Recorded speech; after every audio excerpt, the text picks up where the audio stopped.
Did I answer that? So Bob, you've got this, back to the Macintosh, you've got this coffee can in hand, you've got this scrap in hand, you're broke as no joke. Who funded you, who believed in you that brought Phase Linear to fruition? That is a great question. And I'm going to hide my face while I answer. I cheated. I got involved in a pyramid scheme. Bob started his own pyramid scheme. We know about it. Here's what I did. I ran my ad. Well, first of all, I went to the bank and I said, you know, I'd like to start a business. I'd like a small business loan. I'd like to. How much do you need? Well, $2,000. The banker said, okay, kid, I'm a high roller. I'm going to loan you $2,000. So the bank gave me $2,000, and he made me do a business plan, how I was going to spend that money, $2,000. And I told him I was going to set up an assembly line, I was going to buy parts, I was going to do all these things. And as soon as I got the money, I didn't do it. I poured it all into advertising.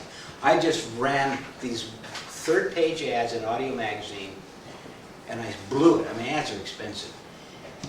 But what happened with those ads is I got these little questionnaires in the old days. They were called bingo cards. People, Yes. Some of you can remember. You know, fill this thing out, and the manufacturer will send you. Yeah, reader service card. Yeah, reader service cards. That's right. Thanks. So I got lots of reader service cards, and that's where the thousands came from. Thousands of people asking for more information, because I made promises that couldn't be real, couldn't be true. This amplifier had infinite power, infinite frequency response, zero output impedance, infinite input impedance. I'm exaggerating to make my point, but they were pretty wild promises. So people were curious, sent in their, and then I sent them a Mac Clinic graph. See, I told you so, I would say in my response. And that got enough dealers interested and enough factory representatives, independent factory representatives, to contact me, called me, and they said they were interested. So what I would do is I would have them go to the dealer and set the dealer up to become a Phase Linear dealer. Now here's where the financing comes in. They would say, fine, we'd like to order some. And I would say, fine, you have to order 3 units. 1 to show, 1 to go, and 1 to have as a backup. And you have to pay for 1 of them in advance. And a lot of dealers would say, huh, I'm not going to pay for 1 in advance, but enough did. They sent me the money for 1 unit. That money would be enough to buy parts for 3 amps. So I would build 3 amps, send them 2, back order the 3rd one, and then use the money to build the other guy another 3.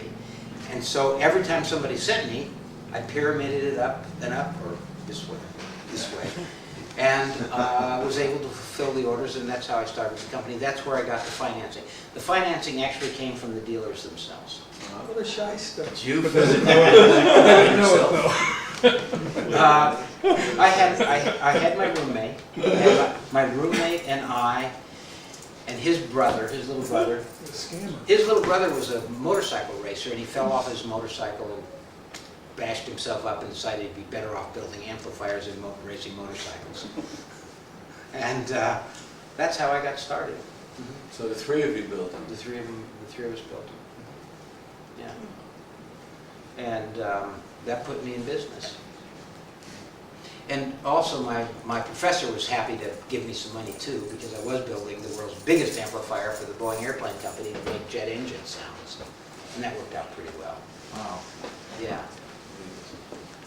Excellent. So that's how I got started. It was really a classical pyramid scheme.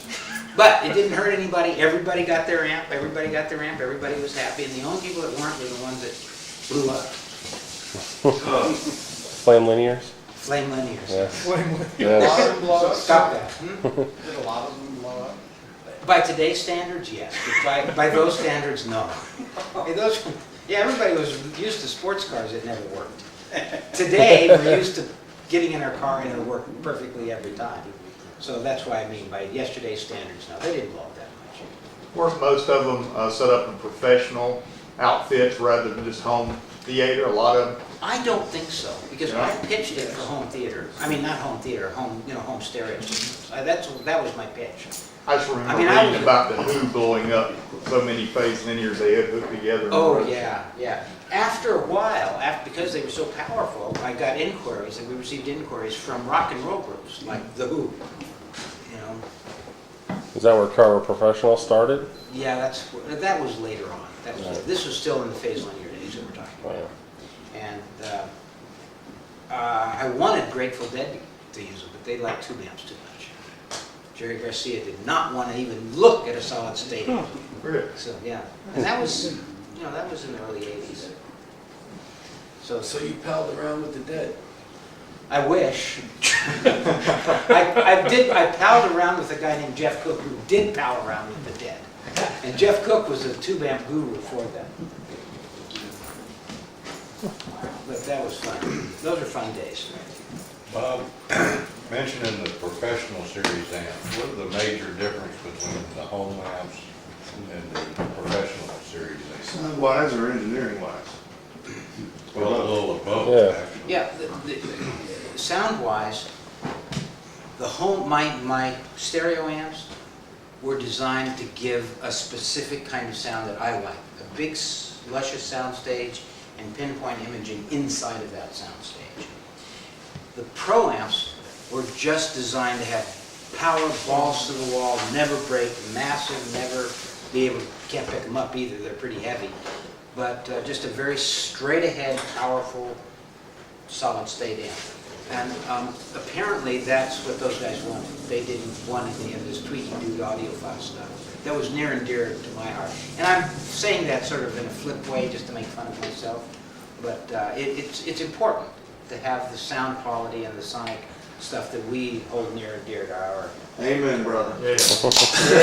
Amen. I went to a Beach Boys concert 20 years ago, and they had a tractor trailer full of Carver amps. They did.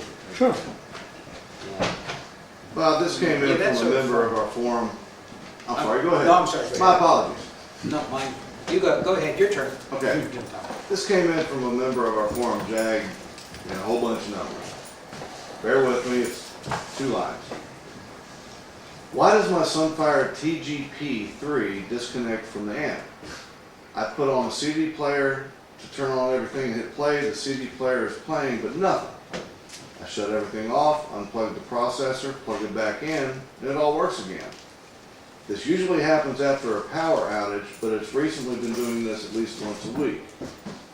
The following post says, that happens to me sometimes and it has to do with the digital guts. Would you care to comment? Well, I'm pretty sure that he's right. It has to do with the digital guts. And, you know how computers act funny sometimes? They get a life of their own. They don't do what you want them to do. Yes. Who's had that experience with Computer.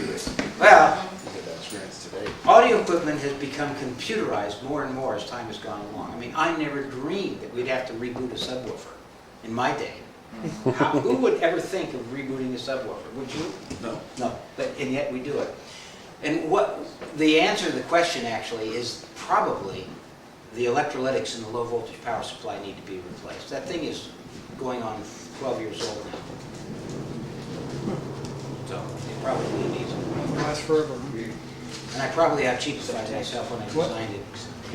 I didn't use 100-year electrolytics, I only used 20-year electrolytics. And some of them were cramping out too early.